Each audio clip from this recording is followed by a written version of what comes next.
podcast Ngobrol Dagang Internasional. Kenalin, aku Silvi. Dan aku juga nggak sendirian, aku ada partner yaitu Septi.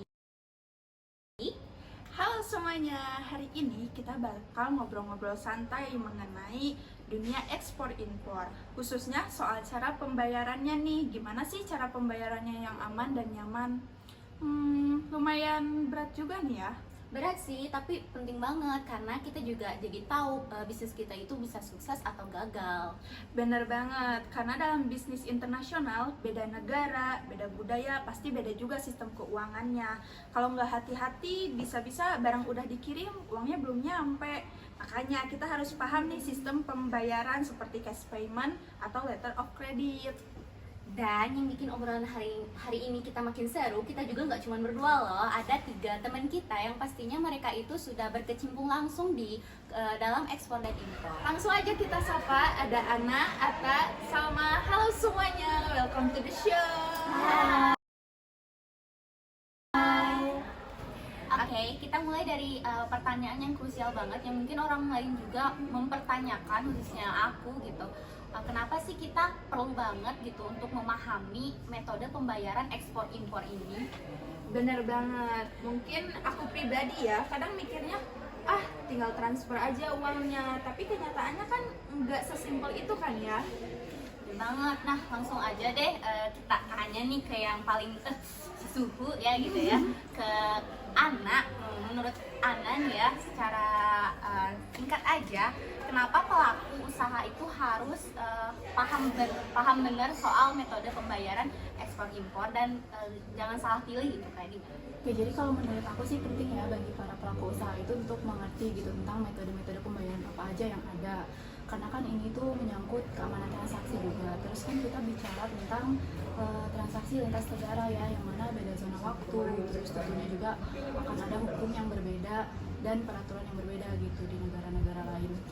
Nah, kita juga kan belum tentu gitu bisa percaya gitu sama partner bisnis kita di luar sana gitu.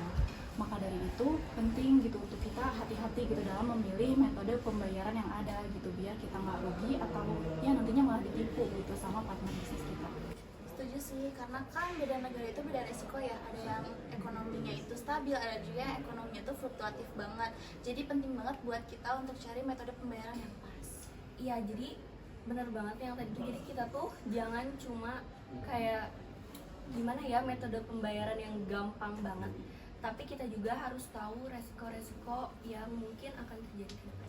Ya benar, kan lagian kita juga nggak tahu ya apakah si buyer atau seller itu dapat dipercaya apa enggak. Jadi kita harus memilih metode pembayaran yang jelas dan pas supaya aman. Jadi ketika kita sudah menemukan metode yang pas dan aman, maka kita ketika negosiasi dengan partner yang ada di luar negeri itu bisa lebih percaya diri. Nah, setuju. Jadi pemahaman metode pembayaran ini bukan hanya soal keuangannya aja, tapi ini juga bakal ngaruh ke reputasi dan juga dampak itu jangka panjang ya, karena ngaruh ke untuk mitra bisnis gitu kerjasama. Oke, sekarang kita masuk ke metode pembayaran nih. Yang pertama ada cash payment atau yang sering disebut juga cash in advance. Nah, aku mau nanya nih ke Atta, apa sih yang perlu kita pahami dalam metode pembayaran ini? Oke, to be honest ya, cash payment ini tuh simple banget. Jadi ini tuh metode pembayaran yang dilakuin sebelum barangnya dikirim. Jadi awalnya tuh gini nih, importir harus bayar dulu ke eksportir.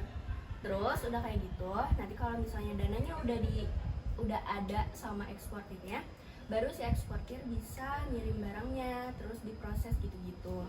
Nah, biasanya tuh metode ini tuh dipakai kalau misalnya si eksportir itu belum kenal sama si pembelinya ini. Menarik juga ya, tapi kalau dilihat dari sisi pembelinya, gini nih agak sedikit beresiko ya. Iya benar banget, karena kan kalau misalkan si penjualnya nggak jujur nih, bisa aja kita pembeli udah transfer uangnya, cuma nanti ternyata barang nggak dikirim gitu. Maka dari itu metode ini tuh butuh kepercayaan yang tinggi banget antara penjual dan pembelinya gitu.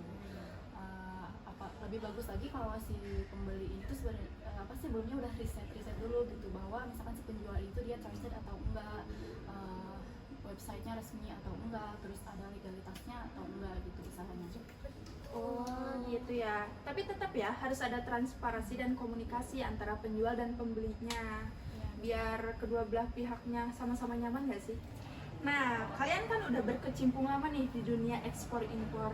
Ada nggak sih kejadian atau pengalaman kalian pribadi dalam kasus pembayaran metode cash payment ini?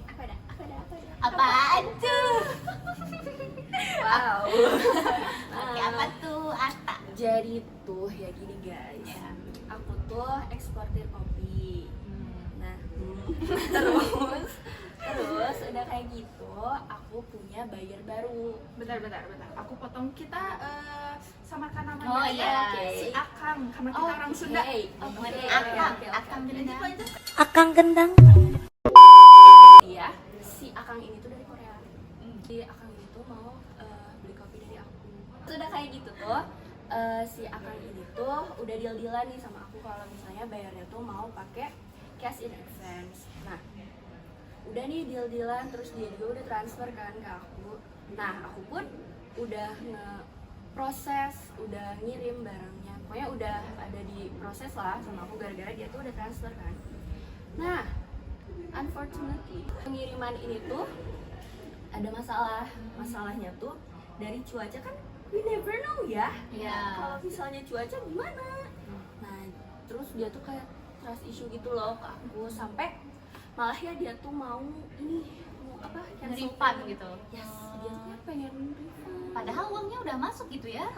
Uangnya tuh udah masuk, jadi kan aku nggak enak ya sama dia. Iya. Terus dari sana tuh aku chat dia lah, aku ngasih informasi kalau misalnya ini tuh prosesnya nggak sesuai estimasi tuh gara-gara cuaca. Nah, terus dia tuh ngerti, kan baik banget ya. Dia tuh ngerti, terus udah gitu udah aku jelasin, udah ini udah itu, aku pun ngasih dia bonus sebagai kompensasi biar kita tetap Berhubungan baik ya. Jadi jelas ya, cash payment ini tuh aman buat penjual, tapi kita juga harus tanggung jawab dan transparan satu sama lainnya.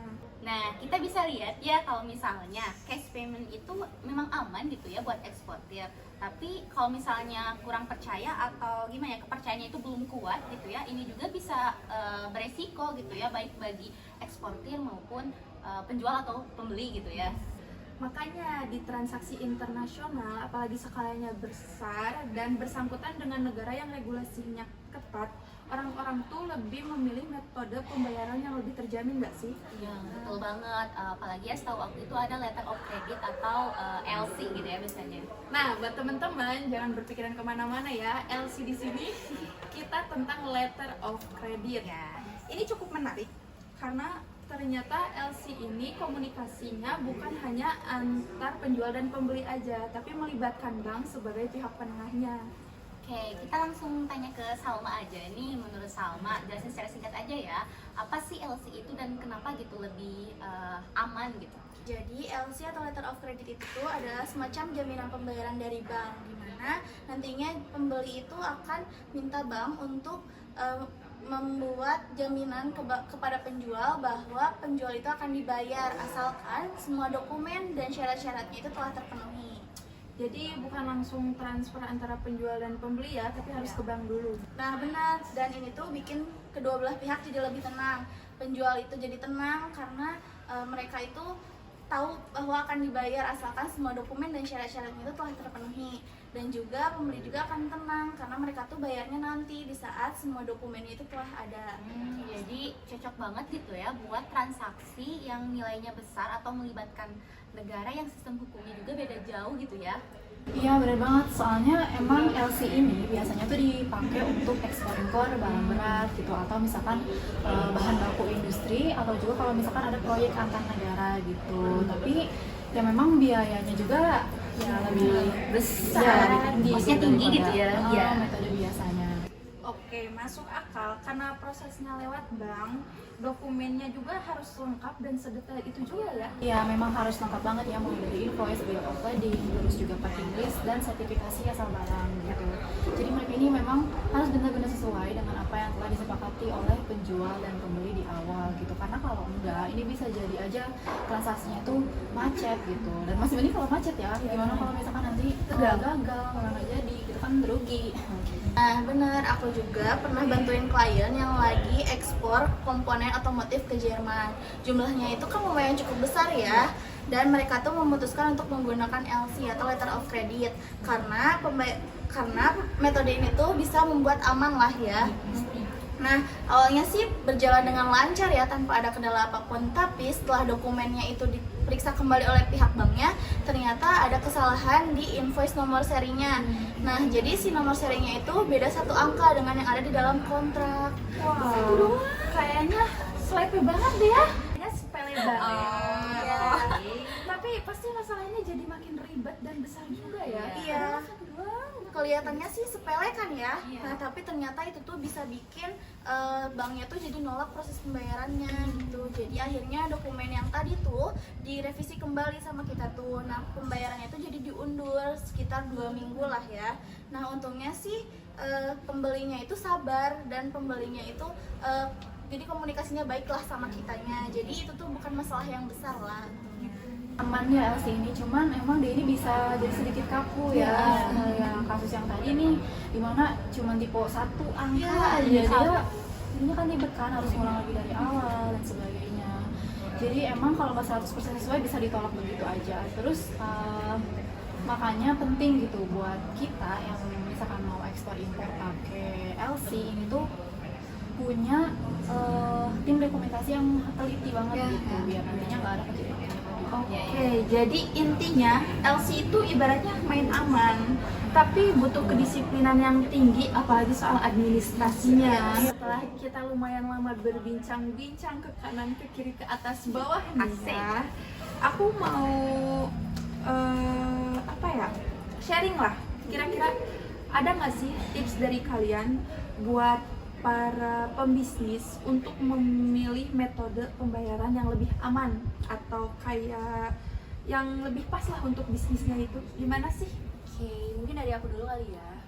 Buat kalian eksportir baru atau misalnya masih pemula dan transaksinya juga kecil, menurut aku sih kalian pakai cash in advance dulu. Soalnya dibandingin letter of credit tadi, letter of credit kan tadi kita dengar yang pertama itu mahal, Tinggi ya. ya.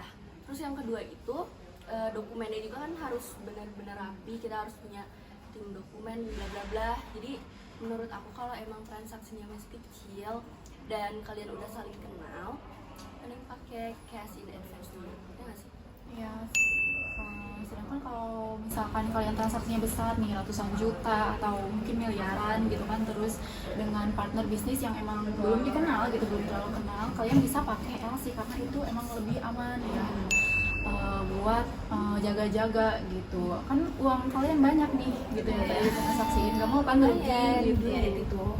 Nah, kalau nanti misalkan kalian udah mutusin buat pakai LC, saran aku sih mending tanya-tanya dulu ke pihak banknya terkait dokumen apa saja sih yang harus dipersiapkan. Dan kalau misalkan nanti dokumennya udah ada, udah semua ada, nah jangan lupa untuk dicek kembali karena kesalahan sedikit apapun itu bakal jadi si proses pembayarannya itu bakal tertunda. Oke, intinya entah mau pakai cash payment ataupun LC pasti ada plus minusnya masing-masing ya. Tapi di sini mungkin LC lebih dapat membantu kita gitu kan.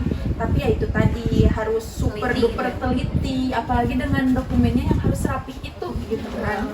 Dan dua-duanya baik LC atau cash payment gitu ya, tetap perlu komunikasi juga ya, yang gimana ya, yang jelas gitu antara si eksportir dan importirnya. Nah, jadi buat teman-teman gitu, ternyata komunikasi itu sangat penting, jadi jangan diremehin. Ketika kita mau hubungan itu langgeng, ya kuncinya adalah komunikasi. Ketika kita tidak mengkomunikasikan apa yang kita pikirkan, dan sebaliknya ketika kita tidak mendengarkan apa yang orang lain pikirkan, hubungan itu pasti nggak akan kuat gitu. Bener banget, karena ujungnya ekspor impor tuh bukan tentang barang ataupun uang ya, tapi kepercayaan orang buat berbisnis ke kita tuh kayak gimana. Kerasa ya, ternyata kita udah ada di penghujung obrolan, dimana kita itu pastinya banyak ilmu yang bisa dipetik gitu terkait metode pembayaran ekspor dan impor. Bener banget, mulai dari tadi tuh ada cash payment, Iya. letter of credit. Ya intinya semoga teman-teman bisa lebih paham dan bijak untuk memilih metode pembayaran yang lebih cocok buat bisnis kalian. Ya, dan aku juga ya mau ngucapin banyak-banyak terima kasih sama Ana, Ata, dan Salma yang telah memberikan insight dan pengalamannya sharing ke kita ya terkait metode pembayaran ekspor dan impor ini. Dan makasih juga buat kalian yang udah dengerin podcast ini sampai akhir. Sampai jumpa di lain waktu. Bye-bye!